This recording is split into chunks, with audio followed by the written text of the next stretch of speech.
Igitondo cyiza abanyarwanda ndetse abanyarwandakazi aho muri hose ku mpera z'isi ndetse n'abari mu Rwanda nko mu gihugu cyangwa se mu buroko abari inyuma y'amaferabeto mu buryo bunyuranyije n'amategeko ndabaramukije. Reka twihuse cyane mbanze nguhereza iyi video, ushobora kuba wayibonye cyangwa se utarayibona, ariko reka mbanze nguhereza iyi video y'umugabo yitwa Baros cyangwa se ni umwe mu bayobozi bakomeye cyane ndi bukubwire muri Leta Zunze Ubumwe za Amerika. Uyu mugabo hari interview yajyanye n'umunyamakuru ku kitangazamakuru cyitwa 24 cyangwa se ni France 24 ni ikinyamakuru kimwe mu binyamakuru gikomeye nkuko wavuga Radio Rwanda, nkuko wavuga Televiziyo Rwanda, nkuko wavuga Mama Urwa Gasabo, nkuko wavuga BTN TV. Ni zimwe muri televiziyo, ariko icyo irutaho izo televiziyo zose yo nuko ari televiziyo mpuzamahanga wongereho internationali. Murabizi ko na President Paul Kagame ajya zikoreraho ama interview rimwe na rimwe, bajya bamuha ibiganiro, bajya bamuha ama interview bafite ibibazo rimwe na bimwe bagenda bamubaza. Ndaje nguhereze iyi interview y'umugabo Baros, noneho nimara kugwiba iyi interview nze ngusobanure byagenze gute. Ndakwinginze reka tubane muri interview wumva uko yavuze, wumva ibibazo bamubajije bigera no gwamaza bati se ku cya Paul Kagame cyo urakivuga wiki cyangwa se vi paravuga ati twagiye twumva ku byo kwivugishwa ku bya sanction mpuzamagambo kono yabisubiyemo avuga ko ntacyo bimubwiye, kugera ubwo Baros amubwira ati ibyo turabizi, twagiye tumwumva twagiye twumva amagambo ye, twagiye tumwumva. Rero ibi nibi reka mushireho interview wumve. Gusa birashoboka ko yanyamaswe yamaze gushya ijanja. Tega amatwi wumve interview ubundi ngaruke tuyicemo gatoya. Okay, yeah. I want to get to another thing you've worked on, DRC, Rwanda. There was a deal signed in Washington. It unraveled within hours. I should say the situation on the ground is back essentially to a lot of fighting, instability. Would you say it's a failure, this deal now? Oh, not at all, not at all. We said from the beginning that the Washington Accord is just the starting point. It's not the end game. It's the starting point. The end game is to have full peace and stability in the region. But that's a process. It's a process that's going to take some time. The Washington Accord was the launchpad of this process. And the beauty of the Washington Accord is that it has built-in mechanisms, several mechanisms addressing various aspects of this conflict. Plus, it's complementary to the Doha track, which is led by our Qatari partners, in full support with the full support of the United States, of course, and other partners such as the AU, for example. So that's absolutely complementary because it addresses the issue between the M23 and the DRC government. This was not really covered by the Washington Accords. The Washington Accord was between Rwanda and the DRC. But I see what you're saying. We were extremely disappointed by what happened within few days. But can you imagine if we didn't have an accord? I mean, the situation would have been much more chaotic. Who's to blame? Who's to blame? No, obviously this was the M23 and Rwanda, backed by Rwanda, who took over the city of Uvira. So no, it's very clear. President Kagame betrayed the confidence of the Trump administration and President Trump himself. We can say that there was a breach. In our opinion, it was a serious breach of the Washington Accord. Do you still trust President Kagame? We hope so. We hope so. We're engaging with him. We are yet to see some actual steps in the battlefield. What we've seen, having said that, let me just be clear.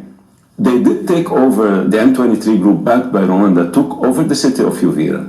After we engaged with President Kagame, they withdrew from the city of Uvira. Not fully. But not fully. They still hold some hilltops around the city. We know. They even went a little bit further south, and then they went back up. So there have been at least some action taken. Should there be sanctions against President Kagame? There's pressure on Congress to slap sanctions on Rwanda and maybe on him. You've seen in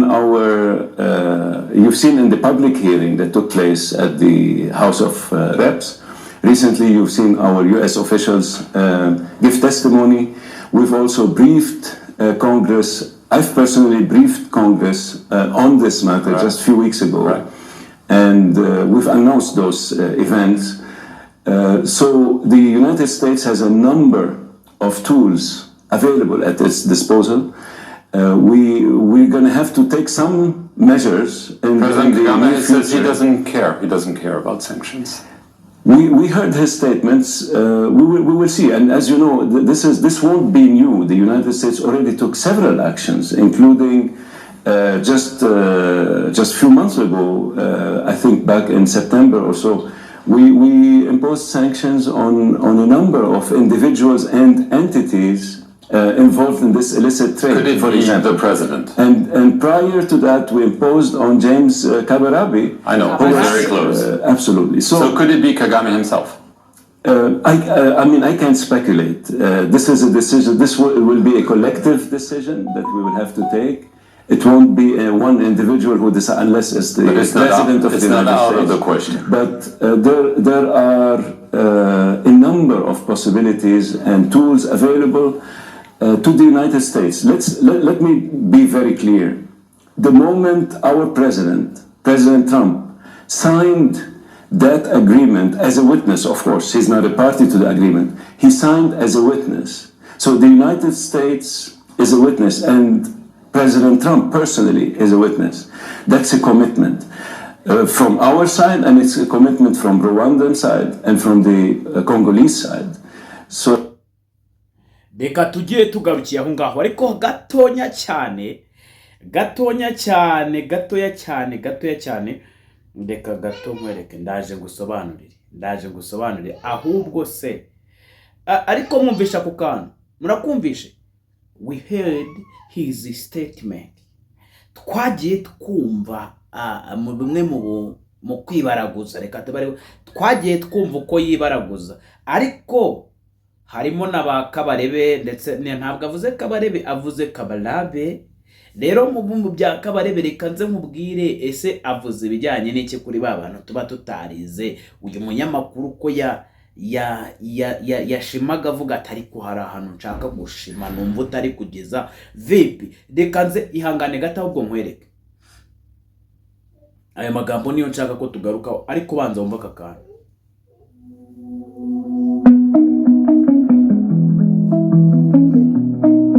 Hehe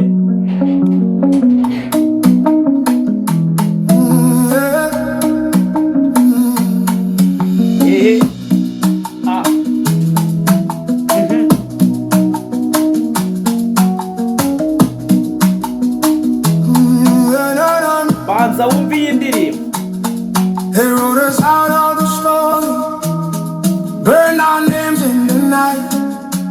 Kings on the hill gave the order, mothers holding on too tight. Whispers turning into numbers, years lined up like graves.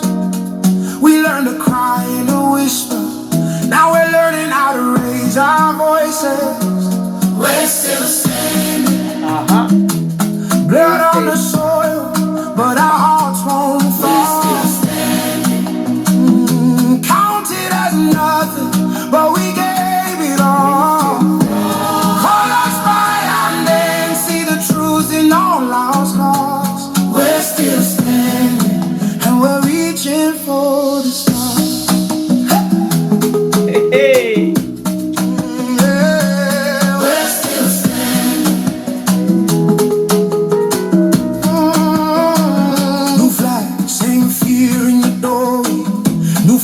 Same hand on the gun. They say peace on the posters, while the mothers hide their sons. Every night another shadow, every dawn another lie. But we carry all our people, every ancestor in our eyes. We're still standing, blood on the soil, but our hearts won't fall. Counted as nothing.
the world will know who we are.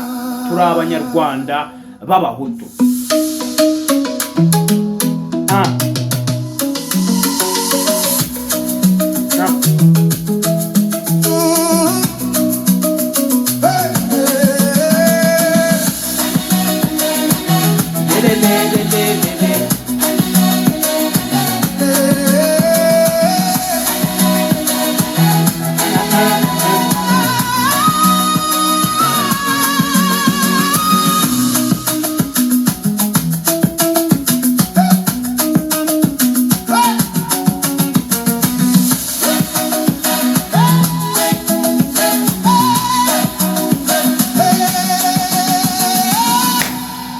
We are still standing.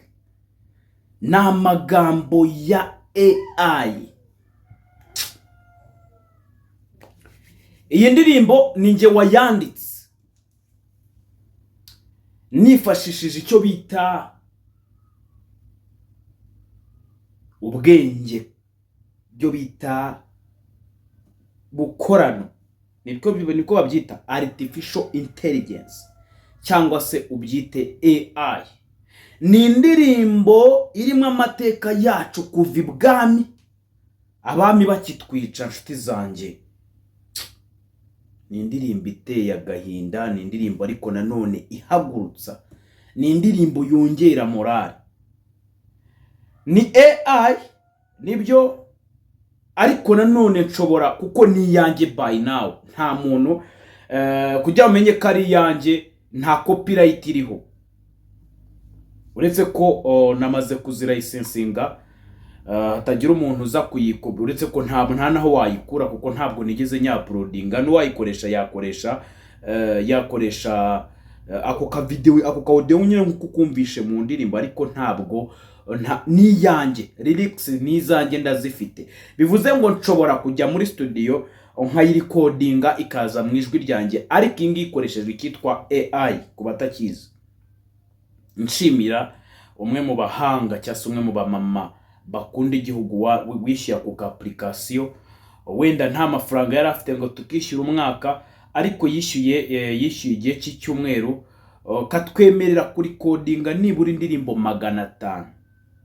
Indirimbo 500 mu gihe cy'icyumweru. Bivuze ko mfite package y'indirimbo, ariko bitewe nyine n'igihe nakoze iyi yacu nk'abanyarwanda n'amateka yacu nk'abanyarwanda, na cyane abahutu, uko tuje twicwa, uko tuje tuzwi tuniganwa ijambo, bya bindi byose. Rero aka karirimbo umuntu wagakenera ntabwo ndi bukabahe, kubera ko bazahita bajya kubakopiya bagende bashake lyrics biki n'ibiki, bavuga bati mpa lyrics z'indirimbo. Namara kubona lyrics agenda yitiye, kandi ni igitekerezo cyanjye, ni lyrics zanjye nitangiye barayindirimbira, kubera ko hari gihe ntashobora nashakaga melody yiyo mu bwoko bwa afropo, ni njyana ya afro, ariko none ndavuga nti reka nkoresha iyi AI ishobora kudufasha kubona melody nziza. Urumva icyavuyemo. Iyi AI ishobora gukora ibintu byinshi, cyangwa se cyo mwita AI ni ubwoko bwinshi bw'ama AI, biterwa wowe niyo ukeneye. Rero aka karirimbo ndatekereza mu kumvisha uburyo kari very good. Ni akaririmbo keza cyane, ndimo ndakaryoherwa, nkumva amaraso y'ubunyarwanda ari kunzamukamo, nkumva intsinzi iri kuzamuka. Impamvu ngakinnye, turi kugendera n'ubundi turi mu makuru asa na yandi, n'ubundi niyo message turimo, cyase niyo makuru turi gutanga. Amakuru yanjye rero twahereye kuri video y'umugabo witwa Baros ari gutanga interview kuri France 24. Noneho reka mite ngwereza n'aya makuru mbijyanire hamwe ngo tuganire.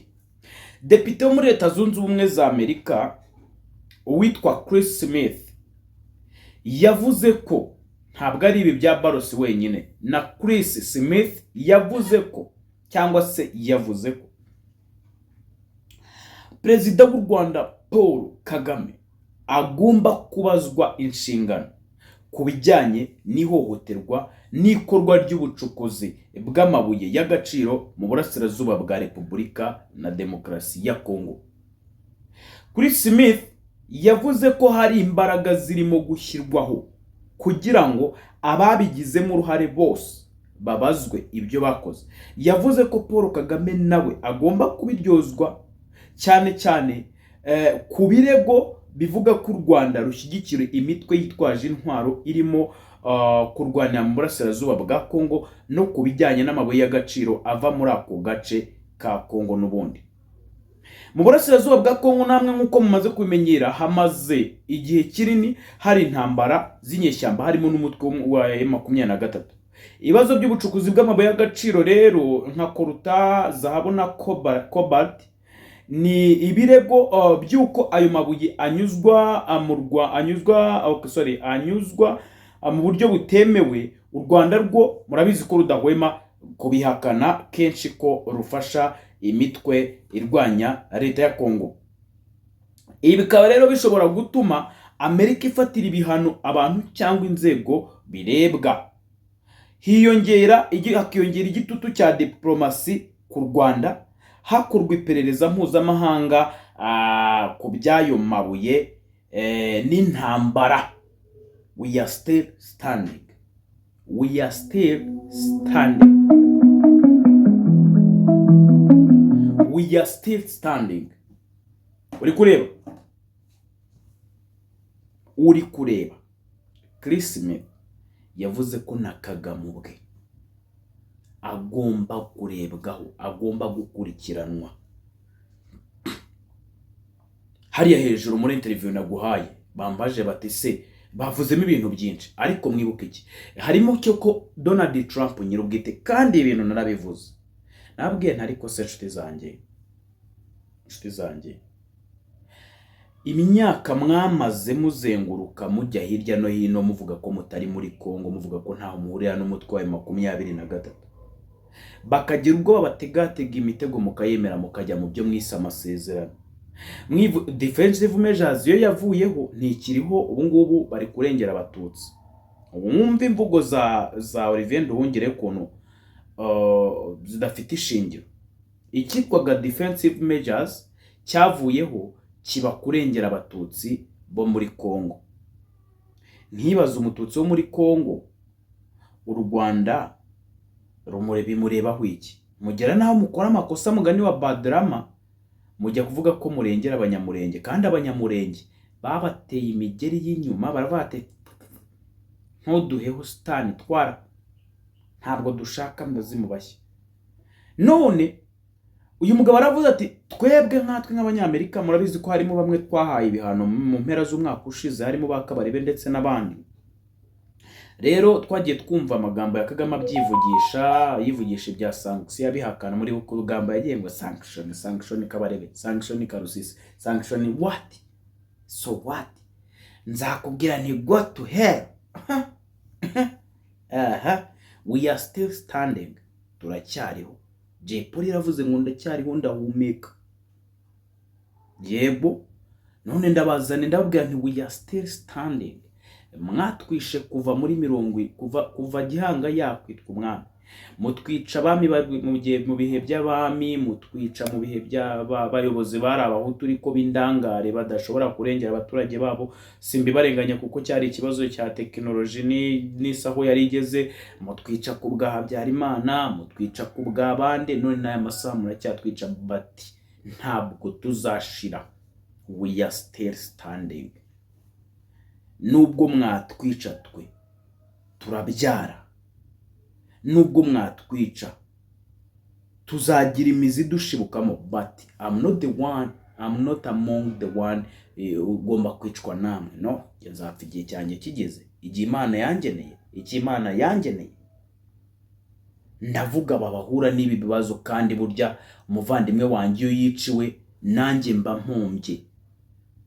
Cyazo nuko mwabaye ingona mukaba impyisi mukaturira abana mukaturusha uburakari. Yego Baros aravuze ati rero muribuka ko twari turi mu masezerano gusa, ry'amasezerano ntabwo ryari ryo herezo, burya yari byari itangiriro. Icya kabiri muribuka ko ubwo twavaga mu masezerano nyirubwite nta minsi ibiri yaciyeho u Rwanda rugahita rujya gufata Uvira. Biriya rero byabaye disappointment, byabaye kudutenguha bikomeye cyane. Uriya mugabo arangira avuga ati rero biragaragara ko Kagame yagambaniye amasezerano, yagambaniye icyizere Donald Trump yari yamugiriye. None vipi murategura iki? Ibi ngibi nibyo Haryana wa mukobwa, niba ari Haryana niba ari Veras yari arimo arwana nabyo. Ku ruhande rwe yamaze gutsinda, kubera ko Smith arakubwira ati twebwe nk'abanyamerika hari ibyo turi gutegura, hari ibyo turi gutegura. Bivuze ko ntabwo ari ibya none, ariko hari ibiri gutegurwa. Rwose mwihangana bashonje, murapfunyiki, muri gutegurirwa ibiryoshye. Isaha yariyo yose, isaha yariyo yose muraza guhabwa ibyo kurya biryoshye. We are still standing.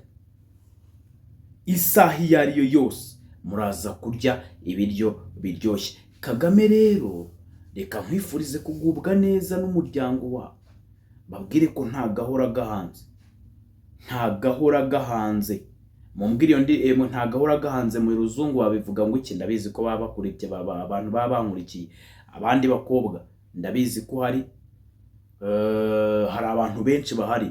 Mbiteze amaso mon chéri, babyita mon chéri, ma chéri, mbiteze amaso, ndabizi ko hari Fitina, mon maman, I know you are there, ndabizi ko hari abantu nka Vumi, yitwa Vumilia, ni umubyeyi mwiza cyane, muhutukazi utabitinya, arahari ndabizi.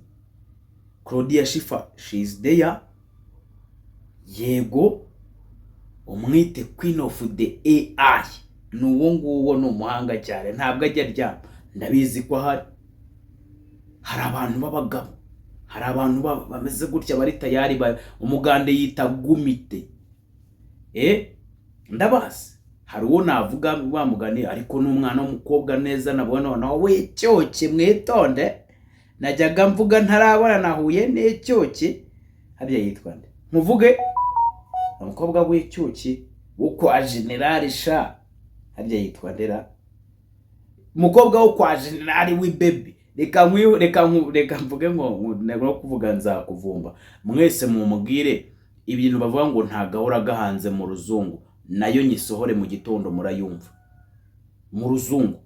Kandi mpita nsobanura, mvuge ni hari ubutegetsi bwari bumeze gutya na gutya, ubwo butegetsi bwicaga, bufunga, bunyaga imitungo y'abantu, bukajya no muri Kongo gutera abaturage, byose mbizane muri iyi style. Wenda twebwe ntituzi kuririmba, ariko dufite tuzi amateka.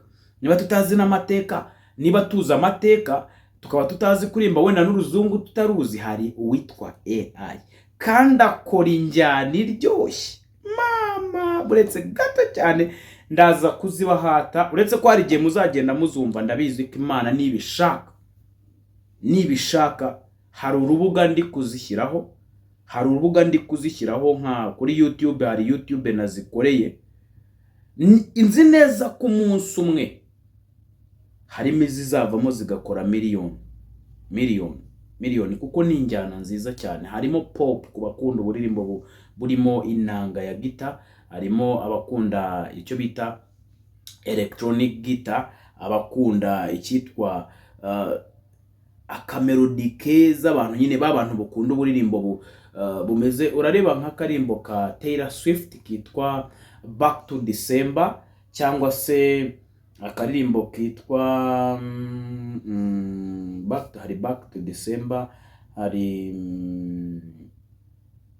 uburimbo bwa Taylor Swift ko ngenda mbwibagirwa, kandi ari bwo burimbo nkunda, nuko atari yo mood ndimo, kubera iki nibagiye indirimbo za Taylor Swift. Harya cyitwaga Bad Blood, ntabwo ari nziza, ntabwo nyikunda. Ndavuga Back to December.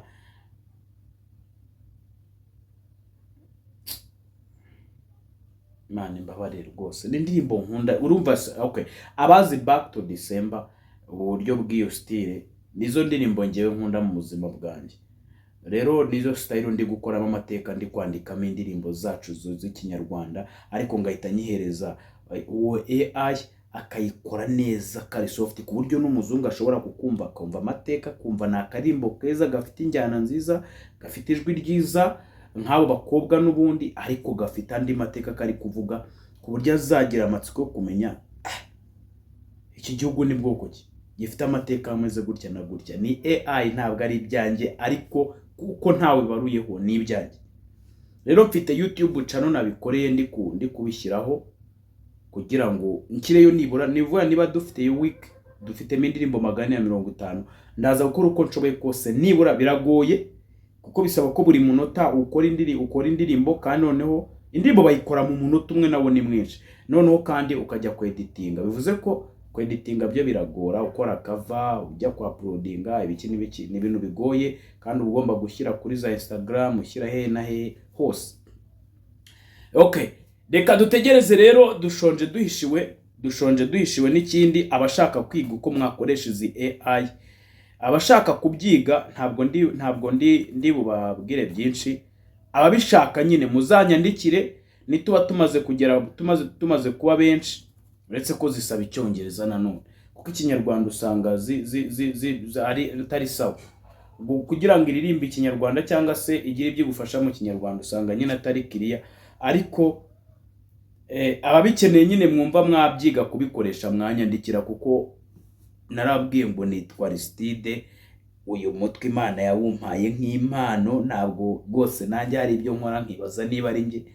Ubwo mwanyandikira nyine twagera benshi tugakora ishuri rya online, tukabyiga tukareba uko tubibyaza umusaruro, sibyo? Reka mbifurize ibihe byiza, Imana y'amahoro ikomeze kubana namwe, naho mukanya ndahita ngaruka.